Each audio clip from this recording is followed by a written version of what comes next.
Truk pengangkut galon diduga kuat mengalami remblong hingga menabrak 6 kendaraan di gerbang tol Ciawi 2 Bogor, Jawa Barat. 8 orang meninggal dunia dan belasan terluka. Benarkah akar masalah dari kecelakaan beruntun akibat angkutan logistik yang bermasalah? Kami akan membahasnya bersama dengan pakar keamanan berkendara Fitra Eri. Selamat sore, Mas Fitra.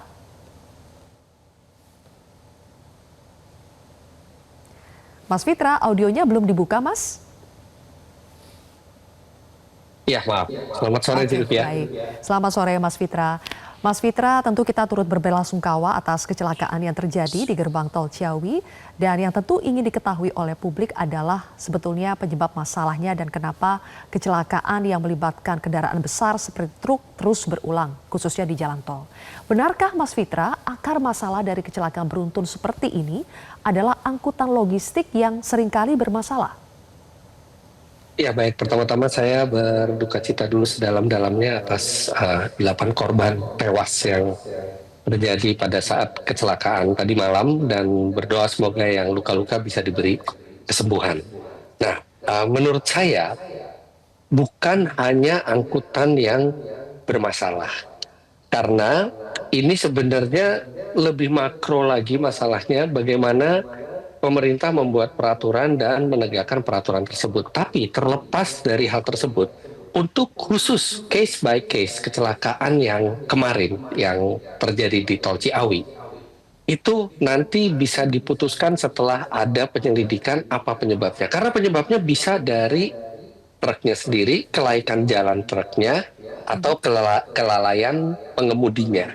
Nah, ini kita harus menunggu laporan setelah hasil pemeriksaan, setelah pemeriksaan itu sudah selesai. Tapi kalau kita lihat dari kejadian-kejadian sebelumnya, saya pernah bilang bahwa kejadian tabrakan beruntun melibatkan truk, ini kita tinggal menunggu waktu saja sampai terjadi lagi kalau tidak dilakukan pembenahan. Dan dari kejadian-kejadian sebelumnya, saya kok mungkin saya salah gitu, tapi saya kok nggak mendengar hasil akhir dari KNKT apa penyebabnya dan siapa yang bertanggung jawab dan sanksinya apa.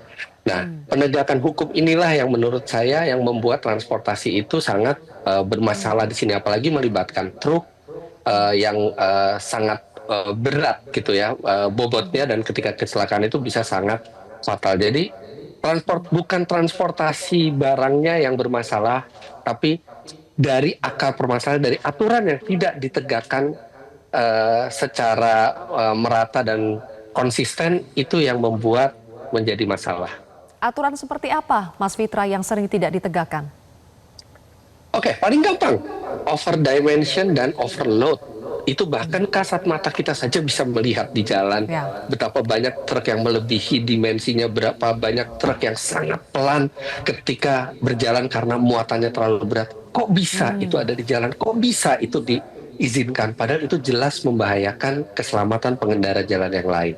Jadi banyak sekali contoh-contohnya yang penegakan hukum itu tidak dijalankan dengan semestinya, sehingga mobil yang tidak layak jalan atau truk yang tidak layak jalan itu tetap berada di jalan raya. Kemudian kita juga tahu bahwa jembatan timbang itu seakan-akan menjadi fasilitas yang tidak berguna, karena toh yang kelebihan berat juga tetap bisa melewati itu. Kita juga tahu sering ada kong kali kong di lapangan. Nah, hal-hal seperti itu harus dibersihkan dulu. Baru habis itu kita bisa ngomong revisi aturan apa lagi nih untuk mengubah jalan kita supaya lebih aman. Karena percuma kita mau ngomong aturan kalau penegakannya masih seperti sekarang. Iya. Mas Fitra, dari hasil penyelidikan awal di lapangan, kepolisian mengatakan bahwa dugaan kuatnya truk ini mengalami remblong. Nah, kalau dugaan kuatnya adalah remblong, faktor apa yang membuat kendaraan truk bisa mengalami remblong? Faktor apa saja itu? Baik, jadi truk itu dia menggunakan sistem rem yang agak berbeda dibandingkan mobil biasa. Sistem remnya itu menggunakan pneumatis, jadi tekanan udara. Makanya kita sering dengar ada suara ces kalau bis atau truk itu mengerem.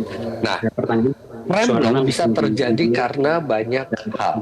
Yang pertama adalah kurangnya maintenance. Percuma sistem rem bagus kalau misalnya kampas remnya sudah habis. Kemudian hal berikutnya adalah jalanan yang menurun panjang. Ketika kondisi rem itu digunakan terus-menerus membuat kampas rem jadi panas, itu juga bisa terjadi blong. Kemudian muatan yang berlebihan dari truk yang di atas kemampuan maksimal yang sudah dirancang untuk truk tersebut juga bisa membuat sistem pengereman lebih cepat panas dan akhirnya blong. Dan kalau benar dugaan polisi bahwa ini adalah rem blong, dan apalagi kalau misalnya rem blong itu terjadi karena kurangnya perawatan atau pemakaian suku cadang yang tidak sesuai dengan standarnya, justru malah supir di sini bisa dianggap sebagai salah satu korban juga kalau benar.